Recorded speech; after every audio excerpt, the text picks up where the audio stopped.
రమ్మగారు పిల్లలకి స్టోరీలు చెప్పేటప్పుడు అనగనగా ఒక ఊరుంది, ఒక ఊర్లో పేదరాశి పెద్దమ్మ ఉంది అని ఒక స్టోరీ చెప్తూ ఉంటాం. అసలు ఈ పేదరాశి పెద్దమ్మ ఈ వర్షన్ ఎలా వచ్చింది, మీకు అసలు ఐడియా ఉందా? పెద్ద ఐడియా లేదు, నాకు కూడా కథలే తెలుసు.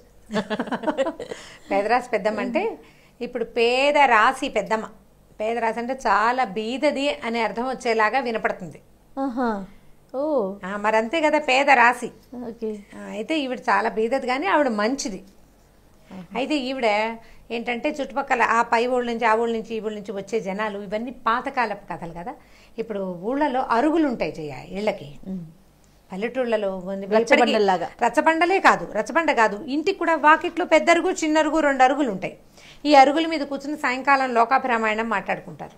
బాటసార్లు ఎవరైనా ఊళ్ళోకి వచ్చారనుకోండి, ఎవరో ఒకళ్ళు ఇంట్లో ఒక ముద్ద తిని లేదా వాళ్ళు మోసు తెచ్చుకున్నదే తిని ఈ అరుగుల మీద పడుకుంటారు. ఈ అరుగు మీద పడుకుంటానంటే ఎవరి అరుగు మీదైనా పడుకోవచ్చు. పాత రోజుల్లో అలా ఉండేది. మీరు పాతకాలపు ఇళ్ళని చూస్తే వాకిట్లో ఓవైపు చిన్న అరుగు, రెండో వైపు పెద్ద అరుగు. మా ఇంట్లో కూడా ఉండేవి పెద్ద పెద్ద అరుగులు. ఈ అరుగు ఉంటుంది. అయితే ఈ దారిని పోయేవాళ్ళు ఇప్పుడు సాయంకాలం అయ్యేసరికి ప్రయాణాలు చేయలేని రోజులు కదా. అంటే రాత్రిళ్ళు ప్రయాణం చేయాలంటే అడవులు, చిట్టడవులు, చీమల దూరని చిట్టడవులు, కాకుల దూరని కారడవులు ఉండేవి 2 ఊళ్ళకి మధ్యలో. ఏం ప్రయాణం చేస్తారు, రాత్రిళ్ళు ప్రమాదాలు కదా. చీకటి పడేసరికల్లా ఏదో ఒక ఊరు చేరిపోయేవాళ్ళు, కరెంటు అవి లేని రోజులు కదా. ఆ చేరిపోయిన ఊళ్ళో వీళ్ళు ఏదైనా ఒక ముద్ద అక్కడ వచ్చేటప్పుడు రొట్టెలో పిండో సత్తుపిండో తెచ్చుకుంటే, లేదా 2 గుప్పెళ్ళు బియ్యం తెచ్చుకుని ఒక గిన్నెలు తెచ్చుకున్నారనుకో, ఏదో ఒక చోట 2 రాళ్ళు పెట్టి కాస్త మంట వెలిగించుకుని కాస్త 2 గింజలు ఉడకేసుకుని ఏదైనా పచ్చడి వేసుకుని తినేవాళ్ళు ఒకటి. లేకపోతే ఈ ఊళ్ళల్లోనే బాబు ఏదైనా కాస్త అన్నం దొరుకుతుందంటే ఏ ఊరు ఏమిటి, ఎవరు మీ ఫలానా వాళ్ళు తెలుసా, ఇలా మాట్లాడి ఏదో 2 ముద్దలు అన్నం పెట్టేవాళ్ళు. ఇది చీకటి పడేసరికి భోజనాలు అయిపోయేవి 7 గంటల కల్లా. ఆ తర్వాత ఏం చెయ్యాలి, కాస్త 9 దాకా అయినా ఏదో ఒక మాట మంతి ఆడుకోవాలి కదా. ఈ మాట్లాడే సందర్భాల్లో ఈ అరుగుల మీద చేరిన జనం లోకాభిరామాయణం మాట్లాడుకునేవాళ్ళు రచ్చబండల దగ్గర. అక్కడ ఈ పేదరాశి పెద్దమ్మ అరుగు మీద కూర్చుంది. పెద్దవాళ్ళు ఏమి సాయంకాలం అయ్యేసరికి పెద్దవాళ్ళకి పని ఏమి ఉండదు, సాయంకాల పనులు పెందరాళ్ళే అయిపోయేవి పల్లెటూళ్ళల్లో. మేము కూడా అంతే చేయం, మాకు కూడా అలాగే అయిపోయేవి. ఎవరెవరికి మాకు కూడా అయిపోయేవి, మా ఊరు కూడా అంతే అని చెప్తారో చూద్దాం. అయితే ఈ చీకటి పడిన తర్వాత ఈ పెద్దమ్మ వాకిట్లో కూర్చునేది కదా, వారా వీరా చుట్టుపక్కల జనాలు చేరి పెద్దమ్మ ఏమిటి సంగతులు, మీ ఊళ్ళో మీ చిన్నప్పటి సంగతులు ఏమిటి, ఏదైనా ఒక కథ చెప్పు అని అడిగేవారేమో. అప్పుడు ఈ పెదరాశి పెద్దమ్మ కథ సినిమా కూడా ఒకటి వచ్చింది. సినిమా అంత జెన్యున్ థింగ్గా అయితే నేను అనుకోను. ఈవిడ చెప్పే కథలే బాగా ప్రముఖమైనవి. ఏదో ఒక ముద్ద ఉడకేసుకుని తినేది. చీకటి పడేసరికి పెద్దవాళ్ళకి ఆహారం పెద్దగా అవసరపడదు, ఏదో తినేవాళ్ళు. ఈ వచ్చిన వాడు తెచ్చుకున్నది ఏ శనక్కాయలో ఏ బఠానీలో 2 గింజలు ఆ మామ చేతిలో వస్తే పెద్ద ఆవిడే అక్కడ కూర్చుని పాతకాలపు కథలు, రాజుగారి కథలు, రాజుగారి అమ్మాయి సంగతి, ఫలానా ఊళ్ళో రాజుగారు, అట్లా కథలన్నీ చెప్తూ ఉండేది. ఈ ఒక్క ఆవిడకే ఈ కథలన్నీ ఎలా తెలుసంటే పై ఊళ్ళ నుంచి వచ్చిన జనాలు అక్కడ కథలు ఈవిడికి తెలియజేసేవాళ్ళు. ఆ కథని ఈవిడ తన దగ్గరకు వచ్చిన వాళ్ళకి తెలియజేసేది. మన పాతకాలం కథలు ఎలా క్యారీ అయ్యేవి, అప్పుడు ఇన్ని పుస్తకాలా, ఇన్ని ప్రింట్లా, యూట్యూబ్లా ఏమున్నాయి, ఏమీ లేవు కదా, మీడియా లేవు కదా, ఒక నోటి నుంచి ఇంకొక నోటికి. అవును. ఇట్లా ఈ పేదరాశి పెద్దమ్మ చెప్పే కథల్ని చాలా జానపద కథలు హెచ్చుగా ఉండేవి పేదరాశి పెద్దమ్మ కథల్లో. మనం కూడా కొంతమంది ఇంట్రెస్టింగ్గా అడుగుతూ ఉంటారు, పేదరాశి పెద్దమ్మ కథలు చెప్పండి. అవును. వీళ్ళు వెంబడి చెప్తాం. ఇవాళ ఒక చిన్న కథ వినండి. ఈ పేదరాశి పెద్దమ్మ ఒకరోజు సాయంకాలం ఇలాగే అరుగు మీద కూర్చుంటే ఆ దేశపు రాజకుమారుడు తన తాలూకు మంత్రి కుమారుడితోటి దేశాటానికి బయలుదేరాడట. ఈ దేశాటానికి బయలుదేరిన రాజకుమారులు వాళ్ళు ఏంటంటే పట్టాభిషేకానికి ముందు దేశమంతా తిరగాలి రాజకుమారుడు. తిరిగి దేశంలో స్థితిగతులు, ఏ ఊళ్ళలో ఎలాంటి సమస్యలు ఉన్నాయి, ఎవరు రాజుకు విధేయులు ఎవరు అవిధేయులు తెలుసుకోవాలి. ఊళ్ళల్లో ఉన్న మంచితనాలు, ఊళ్ళల్లో ఉన్న పద్ధతులు, సంప్రదాయాలు, నీటి వనరులు, నదులు ఎలా ఉన్నాయి, ఆనకట్టలు కట్టాలా, అవన్నీ తెలుసుకోవడం కోసమే దేశాటన. ఊరికే కథలు కాకరకాయల కోసం కాదు. ఈ దేశాటనకు వచ్చిన రాజకుమారుడైనా చీకటి పడే వేళకి ఏదో ఒక ఊరు చేరాలి, అక్కడ కూర్చోవాలి, పడుకోవాలి, ఏదో వాళ్ళు పెట్టిందే తినాలి, లేదా ముందు ఊరు నుంచి తమ క్యారీ చేసుకున్నది తెచ్చుకు తినాలి. అయితే ఈ రాజకుమారుడు మంత్రి కుమారుడు ఈ పేదరాశి పెద్దమ్మ వాకిట్లో పడుకున్నారు. పడుకుంటే ఈ ఆజానుబాహువుగా ఉన్న కుర్రాడు, వాడి పక్కన తెలివిగా ఉన్న రెండో వాడు, ఇంచుమించుగా అంతగానే ఉన్నటువంటి ఆ రెండో కుర్రాడిని ఆవిడ గమనించింది. పెద్దవాళ్ళకి ముఖాలు చూడంగానే వీడు వీధి అని తెలిసిపోతుంది, ప్రపంచాన్ని చూడడం వల్ల. మనకు తెలియకపోవచ్చు, పెద్దవాళ్ళకి లోకం చూసిన వాళ్ళకి వీడికి ఇలాంటి లక్షణాలు ఉన్నాయి, వీడు ఏ రాజకుమారుడు అయ్యుండొచ్చు అని ఊహించగలిగింది అనమాట ఆవిడ. అప్పుడు నాయన ఏ ఊరు ఏదంటే ఏదో ఫలానా ఊరు అది ఏదని చెప్పి ఈ ఊళ్ళో ఉన్న విచిత్రం ఏమిటి వింత ఏమిటి విడ్డూరం ఏమిటి కనుక్కున్నారు. కనుక్కుంటే మా రాజుగారు అమ్మాయి చాలా అందగత్తే, ఆ అమ్మాయి పెళ్ళయింది, విచిత్రమైన పరిస్థితుల్లో అయ్యింది బాబు అని చెప్పింది. చెప్పేసరికల్లా ఏమిటి ఆ విచిత్రం ఏం జరిగిందవ్వా సరిగా చెప్పమంటే, ఇక్కడికి దూరంగా ఉన్న రాజుగారికి ఓ కొడుకున్నాడు. అయితే అతనికి చాలా కాలం వివాహం కాలేదు. వివాహం కాకపోతే అబ్బాయి ఏం చేశాడు, వివాహం చేసుకోలే. ఆయనకి ఏమని ఉండేదంటే ఒక ఊహా సుందరి ఉందట అతనికి. తన ఊహల్లో ఉన్న అమ్మాయి దొరికితేనే పెళ్లి చేసుకోవాలని అనుకున్నాడు. ఊహలో ఉన్న పిల్లే కావాలి అతనికి. ఊహలో ఉన్న పిల్ల కావాలంటే ఏ పటం తెప్పించినా రాజకుమార్తెల పటాలు వచ్చేవి, ఏ పటం తెప్పించినా నచ్చదు ఈ అబ్బాయికి, నచ్చటల్లా. నచ్చకపోతే సరే ఏమైందట, కొంతకాలానికి అందరూ ఇంకెప్పుడు పెళ్లి చేసుకుంటావు, నువ్వు ఎప్పుడు పట్టాభిషేకం చేసుకుంటావు, పెళ్ళి అవ్వాలి, పట్టాభిషేకం అవ్వాలి అందరూ అడుగుతుండేవాళ్ళు. అయితే ఇతను ఒక రోజు ఏమైందట, ఏదో పక్క ఊరికే తన సిటీలో కాకుండా చుట్టుపక్కల టౌన్లలో గుర్రం వేసుకుని తిరుగుతుంటే ఒక చిత్రకారుడి ఇంటి వాకిట్లో, అంటే వాడు పటాలు అమ్ముతాడనమాట, బొమ్మలు వేసి అమ్మేవాడి వాకిట్లో ఒక పిక్చర్ కనపడింది అతనికి. ఆ కనపడ్డ ఫోటో ఏ పిక్చర్ అయితే ఏ చిత్రాన్ని అయితే అతను చూశాడో అది అచ్చు అతని ఊహాసుందరిలాగానే ఉంది. ఉండేసరికల్లా ఇందుకి ఏమో ఈ పటం ఎక్కడిది, నువ్వు ఎక్కడి నుంచి వేసావు, ఎవరిని చూసి వేసావంటే, కాదండి ఇది కుంతల దేశపు యువరాణిది. అయితే ఈవిడ ఈ అమ్మాయి చాలా అందగత్తే, ఒక చిత్రకారుడు మన ఊరు వాడే, అన్ని దేశాలు తిరుగుతూ రాజకుమార్తెల ఫోటో బొమ్మలు వేసేవాడు. రాజుగారు, ఆ కుంతల దేశపు రాజుగారు అమ్మాయి పటం గీయించాడండి. గీసిన తర్వాత నా కూతురంత అందంగా లేదని ఆ పిక్చర్ని ఆయన తీసుకోవాలి. అంటే ఇంతకన్నా అందంగా నా కూతురు అందం పూర్తి స్థాయిలో నువ్వు దింపలేకపోయావని అతన్ని పంపించేశాడు. అతను వచ్చేటప్పుడు ఈ పిక్చర్ని చేత్తో పుచ్చుకొచ్చి ఏదో ఒక ధరకి అమ్మి పెట్టమని ఇక్కడ పెట్టాడండి అని చెప్పాడు. అయితే ఈ కుర్రాడు ఈ పిక్చర్ని చూడగానే చాలా సంతోషం వేసేసింది. సరే నాకు దొరికింది కదా అని ఈ అమ్మాయి కుంతల దేశపు యువరాణిని తెలుసుకున్నాడు. ఆ కుంతల దేశంలోనే మన పేదరాజు పెద్దమ్మ ఉంది. ఈ యువరాణిని పెళ్లి చేసుకున్నాడు. పెళ్లి చేసుకుంటే సరే, పెళ్లి చేసుకోవడానికి అప్పట్లో ఏం చేసేవాళ్ళు, విదర్భ రాజ్యం ఎక్కడో ఉంది, కుంతల దేశం ఇంకెక్కడో ఉంది. ఈ వెళ్ళి వచ్చి ముందు రాజుగారు వెళ్ళి చూసొచ్చి, కుర్రాడు వెళ్ళి చూసొచ్చి, మళ్ళీ రాజుగారు వచ్చి ఈ గోలంతా ఎందుకని అబ్బాయిది ఒక పటం గీయించి అతని కత్తిచ్చి పంపించారు. కత్తిచ్చి పంపించారనమాట. అప్పట్లో కత్తికి బాసికం కట్టి పెళ్లి చేయడం ఒక పద్ధతి ఉంది. రాజుగారి కత్తిని పంపిస్తారు ఆ ఊరు. కత్తితోటి సాంగంగా వివాహం జరిపిస్తారు. పెళ్ళైపోయినట్టే అమ్మాయిని ఇక్కడికి తీసుకొస్తారు. శాస్త్రోక్తంగా ఇక్కడ శాంతి కళ్యాణం లాంటిది ఏదో జరుపుకుని అమ్మాయిని భర్తకి అప్పచెప్పేస్తారనమాట. ఎక్కువ దూరం ఉన్న రాజ్యాల్లో ఈ పంథ నడిచేది. కత్తికి బాసికం కట్టి పెళ్లి చేసేవారు. ఈ రాజకుమారుడి తాలూకు చిత్రపటం, కత్తి రెండు కుంతల దేశానికి, అంటే మా దేశానికి వచ్చినాయి అని చెప్పింది పెద్దమ్మ. ఇక్కడికి వచ్చినాయి. వస్తే ఏమైంది, అమ్మాయి చూసింది, రాజుగారు చూసాడు, అబ్బో పిల్లవాడు చక్కగా ఉన్నాడు, బాగున్నాడు, రాజకుమారుడు, విదర్భ రాజకుమారుడు అనుకుని వాళ్ళు ఏం చేశారు, ఆ కత్తికే బాసికం కట్టించి పద్ధతి ప్రకారం పెళ్లి చేసేశారు. పెళ్లి చేసేసిన తర్వాత ఏం చేశారు, ఆ పెళ్లి కూతురు పేరు మంగళాదేవి. ఈ మంగళాదేవిని సర్వమంగళాదేవి అలా పిలిచేవాళ్ళు, మంగళ అని పిలిచేవాళ్ళు. ఈవిడ్ని ఆవిడ తాలూకు పరివారంతో సహా ఈ విదర్భ రాజ్యానికి పంపించారు. సైనికులు వాళ్ళు వీళ్ళు వస్తారు కదా.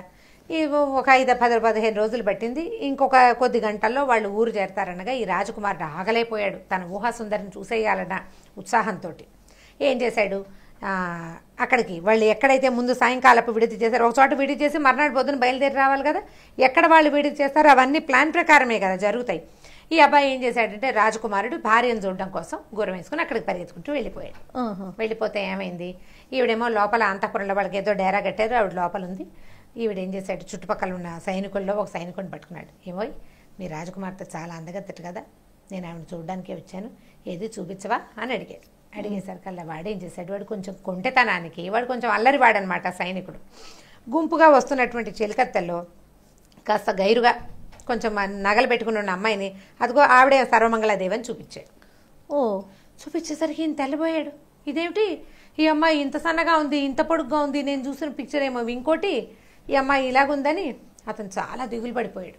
ఇప్పుడు పనిమాల కత్తి పంపించి పెళ్లి చేసుకున్నామా, కాదంటే ఇట్లా కుదరదు. అయ్యో నా ఊహా సుందరిని పెళ్లి చేసుకోలేకపోయానని చాలా దిగులతోటి అతను కాస్త వెనక్కి వెళ్ళిపోయాడు. ఇంటికి వెళ్ళిపోయాడు. తెల్లవారేసరికల్లా రాజకుమార్తె అత్తవారిల్లు చేరిపోయింది.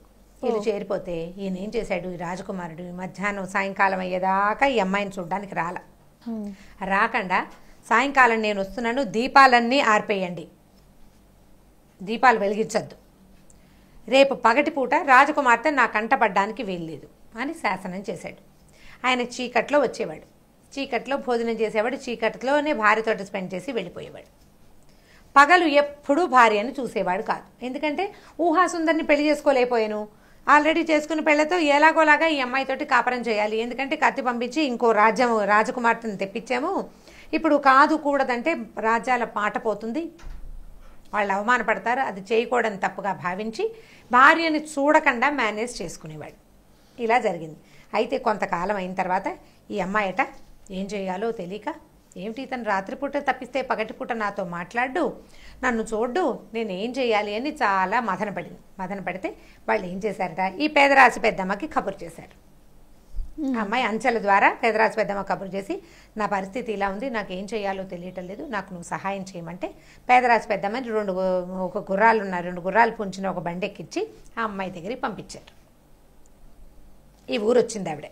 వస్తే పేదరాశి పెద్దమ్మ ఏమందంటే, ఇతను పగలు చూడట్లేదు అంటే ఏదో ఉంది కారణం, కావాలని చేసుకున్నాడు, ఈ అమ్మాయే కావాలని చేసుకున్నాడు కదా, ఏదో కారణం ఉందమ్మా, అసలు పగటిపూట అతను ఎక్కడుంటాడో కనుక్కుంటానని ఒక ముసలి దాది సహాయంతో ఈ రాజకుమారుడు ఎక్కడుంటాడంటే అతను ఎప్పుడు గోశాలలో స్పెండ్ చేస్తాడు, ఆయనకి గోవులంటే ఇష్టం. ఓహో. సరే ఏం చేశారు, ఈ రాజకుమార్తెని 2-3 రోజులు గమనించారు, ఈ అబ్బాయి ఇక్కడ ఉంటాడని. ఈ పెదరాశి పెద్దమ్మ ఏం చేసిందట, ఈ రాజకుమార్తెని, అమ్మాయి ఈ మంచి అలంకారం అంతా తీసేయమ్మా రాజకుమారి, నువ్వు తేలిగ్గా మామూలు దాసి వాళ్ళు మామూలుగా వేసుకున్నట్టుగా బట్టలు వేసుకోమని చెప్పింది. సరే తీసుకెళ్ళి ఆ గోశాలకి తీసుకెళ్ళేసరికల్లా ఆ గోశాలలో ఈ రాజకుమారుడు రాజకుమార్తె ఇద్దరు ఎదురుపడేసరికి నిర్కాంతిపోయాడు. ఇదేంటి నా ఊహాసుందరి ఇక్కడికి వచ్చేసింది, ఎలా వచ్చేసింది ఇక్కడికని చాలా ఆశ్చర్యం వేసింది అనమాట. ఆశ్చర్యం వేస్తే ఈ పేదరాజు పెద్దమ్మ ముసలి దాది ఇద్దరు ఉన్నారు కదా, బాబు మా అమ్మాయికి ఒంట్లో బాగుండలేదు, పచ్చి పాలు ఆవు నుంచి డైరెక్ట్గా తీసుకోమన్నాడు వైద్యుడు, అందుకోసం తీసుకొచ్చా, మీ దగ్గర బోల్డ్ గోవులు ఉన్నాయి కదా, కాస్త వైద్యం చేయిస్తే మా పిల్లకి అనారోగ్యం తగ్గుతుంది బాబు, వేడి చేసింది అని చెప్పేసరికల్లా సరే ఏం చేశాడు, ఆయన అమ్మాయి మీద నుంచి కన్ను మరలటం లేదు, అతనికి చూపు మరల్చుకోలేకపోతున్నాడు, చాలా ఇదిగా ఉంది, అంటే ఎక్సైటింగ్గా ఉంది, ఏం చేయాలో తెలియటం లేదు. మా మనవరాలు అనేసరికల్లా ఈ ముసలి దాది మనవరాలు అన్న ఊహాసుందరి కుంతల రాజకుమార్తె అనుకున్నానే, కుంతల రాజు కూతురు అవ్వాల్సిన అమ్మాయి ఇలా ఉండటం ఏమిటి, అతనికి ఏం చేయాలో తెలియలేదు. సరే ఏం చేశాడు, అలాగే ఆ వంక ప్రేమగా చూస్తూ ఈ వైద్యం చేయించాడు, ఆవు పాలు పితికి ఆ అమ్మాయి చేతికిచ్చి ఏం చెప్పాడంటే ప్రీతిగా, మరి ఇలాంటి వైద్యాలు 40 రోజులు చేయాలి కదా, కాబట్టి రోజురా నేనే స్వయంగా నీకు పాలు పితికించి ఇస్తానని చెప్పాడు. సరే భర్తను అట్లా తనివి తీరా పగటిపూట చూసిన ఈ అమ్మాయి రోజు వచ్చేది. 40 రోజులు ప్రతిరోజు పగటిపూట ఆయన ఉత్సాహభరితంగా ఉండేవాడు, రాత్రిపూట డల్గానే ఉండేవాడు. ఎందుకంటే ఊహాసుందరిని పెళ్లి చేసుకోలేకపోయాను, ఈ అమ్మాయిని ఎవరినో చేసుకున్నాను. అయితే ఈ 40 రోజుల తర్వాత ఈ పేదరాజు పెద్దమ్మ ఏం చేసిందంటే, ఈ 40వ రోజున ఈ రాజకుమార్తె వచ్చే దారిలో 2 తుమ్మముళ్ళ మొక్కలు పట్టుకొచ్చి పడేసింది. అంటే తుమ్మ చెట్టుకి ముళ్ళు హెచ్చుగా ఉంటాయి, 2 కొమ్మలు కత్తిరించి తెచ్చి అక్కడ పడేసింది. ఈ అమ్మాయి గబగబా నడిచొస్తూ అదాటుగా దాని మీద కాలేసింది, తుమ్మ ముళ్ళు గుచ్చుకుంది. రాజకుమార్తె ముళ్ళు గుచ్చుకుంటే ఆగగలదా, అమ్మో అని ఇవిడ కేక పెట్టేసరికి పరిగెత్తుకుంటూ అతను వచ్చి ఏం చేశాడంటే ఈ ముళ్ళుని అలాగా తీసాడు కాళ్ళలోంచి. తీస్తే కొంచెం నొప్పి పెడుతుంది కదా, తుమ్మ ముళ్ళు మహా నొప్పి, ఎక్కువ రోజులు నొప్పి ఉంటుంది. అక్కడి నుంచి సాయంకాలం వైద్యం అయిపోయింది, ఇద్దరు కాసేపు ఏదో ఆ మాట ఈ మాట మాట్లాడుకున్నారు. ఆయనకి పెద్దగా మాటలు ఏం లేవు, పాప అమ్మాయిని చూడడంతోటే ఆయన ఇదైపోతుంది అనమాట. అక్కడి నుంచి సాయంకాలం ఇంటికి వెళ్ళాక ఎవడు ఏం చేస్తుంటే పెదరాశి పెద్దమ్మ, అమ్మ ఇక నీ జీవితం చచ్చిపడిపోయినట్టే, తుమ్మ ముళ్ళుతోటే నీ వైద్యం అయిపోయింది, నేను వెళ్ళిపోతానని నేను వచ్చేసాను, తర్వాత ఏం జరిగిందో తర్వాత నాకు ఉత్తరం వచ్చిందని రాజకుమారుడికి చెప్పింది. ఏం జరిగింది అని అడిగాడు రాజకుమారుడు పేదరాశి పెద్దమ్మని. చాలా తేలిగ్గా జరిగిపోయింది నాయన, మర్నాడు పొద్దున రాజకుమార్తె కుంటింది, రాత్రికి బాగా నొప్పి చేసింది కాలు, 2వ రోజుకి ఎక్కువ నొప్పి చేస్తుంది కదా, రాత్రి కేకలు పెట్టింది, నా కాలు నొప్పెడుతోంది అనేసరికి రాజకుమారుడు ఏం చేస్తాడు, అప్పటిదాకా దీపాలు లేకుండానే ఉన్నాడు. ఇక పిసుకుపుట్టి ఈ అమ్మాయి ఏడుస్తుంటే ఏం చేస్తాడు, భార్య కదా, అందుకని దీపం తెండిరా అని కేకేశాడు. దీపం పుచ్చుకొచ్చేసరికల్లా కాల్లో ఏం దిగింది అని ఆ కాలు పట్టుకున్నాడు. కాలు పట్టుకుని చూస్తే తను ఎక్కడి నుంచి ముళ్ళు తీశాడో అక్కడే ముళ్ళు అదే కాలు అదే ముళ్ళు. అదే కాలు అదే ముళ్ళు. కాలుదే ఉంది, ఆడపిల్లల కాళ్ళు ఇంచుమించుగా లేతగా అలాగే ఉంటాయి. అక్కడి నుంచి ఆ దీపం ఇటు పట్టుకుండిరా అని చెప్పింది అనమాట ఆవిడ. ఆ దీపం పట్టుకునేసరికల్లా ఆవిడ మొహంలోకి చూస్తోంది, రాజుగారి మొహంలోకి. అప్పుడు ఈయన తర్వాత అప్పటికి అర్థమైందనమాట ఆయనకి, ఎదురుకుండా ఉన్నది తను పొద్దున ముళ్ళు తీసిన అమ్మాయే ఉంది అని. తలెత్తి చూసి ఆయన, అదేమిటి నువ్వున్నావు అని అడిగితే, అదే నువ్వు నా రాజకుమారుడు ఎలా ఉంటాడో చూద్దామని 40 రోజుల నుంచి తిరిగాను. పొద్దున చూసిన అమ్మాయే నాతోటి రాత్రి ఉందని నువ్వు తెలుసుకోలేకపోయావు. పగటిపూట నా భర్త ఎలా ఉంటాడో నేను తెలుసుకోగలిగాను, రాత్రిపూట ఎలా ఉంటాడో చూడడానికే ఇప్పుడు దీపం తెప్పించాను అని చెప్పింది. అక్కడి నుంచి ఈ రాజకుమారుడు చాలా సంతోషించి, ఇట్లా నేను ఆయన మిస్లీడ్ అయ్యాడు కదా, నేను మిస్లీడ్ అయ్యానని ఆమెకు చెప్పాడు. తర్వాత వాళ్ళిద్దరూ చాలా హాయిగా, మనం ఇంగ్లీష్ కథల్లో చెప్తారు హ్యాపీది లివ్డ్ ఎవర్ ఆఫ్టర్ అని, అంటే తర్వాత కాలం అంతా సుఖంగా హాయిగా గడిపారు. ఈ కథని ఇట్లా జరిగింది అని ఈ పేదరాజు పెద్దమ్మ ఈ రాజకుమారుడికి చెప్పింది. అయితే రాజకుమారుడు అన్నాడు, నువ్వు ఎంత సహాయకారివి, నువ్వు చాలా తెలివిగల దానివి. ఒక 40 రోజుల పాటు వాళ్ళిద్దరి మధ్య స్నేహ సౌహార్దం పెరగడానికి నువ్వు సహాయం చేసావు. ఆ తర్వాత ఇప్పుడు ఆమె అందగత్యాన్ని తెలుసుకుంటే ఒక విషయం, అంటే ఇప్పుడు ఆమె భార్య సౌందర్యవతి అని ప్రీతి చెందటం కాకుండా 40 రోజుల పాటు ఆమెతో రెగ్యులర్గా రోజువారీ కలుస్తూ ఆమె పైన ఇంకా ప్రీతిని, అతని స్వభావం పట్ల ఆ అమ్మాయికి ప్రీతిని కలగజేసింది అనమాట ఈవిడ. దానివల్ల ఈ ముందు కాలంలో కూడా రాజు రాణి సౌందర్యానికి అంటే ఇంపార్టెన్స్ లేకుండా వాళ్ళు ప్రీతిగా తెలిసేలాగా చేసి ఎక్కువ కాలం ప్రీతిగా ఉండేలాగా చేసింది. ఆ తర్వాత ఆ రాజు విదర్భ రాజకుమారుడు ద్వితీయ వివాహం చేసుకోవాలి, ఈవిడ ఒక్కదాంతోటే ఆయన సంసారం చేశాడు, సంతానానికి అన్నాడు, చాలా గొప్పగా రాజ్యం చేశాడని కథ ఈ పేదరాజు పెద్దమ్మ చెప్పిందనమాట. సో ఈ పేదరాజు పెద్దమ్మ కథలన్నీ జానపద కథలే, అన్నీ జానపద కథలే. కొన్ని ఆవిడ ఇన్వాల్వ్మెంట్ డైరెక్ట్గా ఉన్నవి, కొన్ని లేనివి కూడా పెదరాజు పెద్దమ్మ చెప్పిన కథగా మనం చెప్పుకోవచ్చు. కొన్ని కథలు ఏమైనా వీలు వెంబడి మళ్ళీ చెప్తాం. ఓకే రమ్మగారు, స్టోరీ కూడా చాలా ఇంట్రెస్టింగ్ గా అనిపిస్తుంది. బహుశా ఇది తల్లులకి, మదర్స్ కి, పిల్లలకి చెప్పొచ్చు కదా, దీని బ్రీఫ్ గా పిల్లలకి చెప్పుకోవచ్చు. అదే మన వర్షన్ లో మార్చుకుని చెప్పుకోవచ్చు బహుశా. ఓకే రమ్మగారు, నమస్తే అండి. నమస్తే.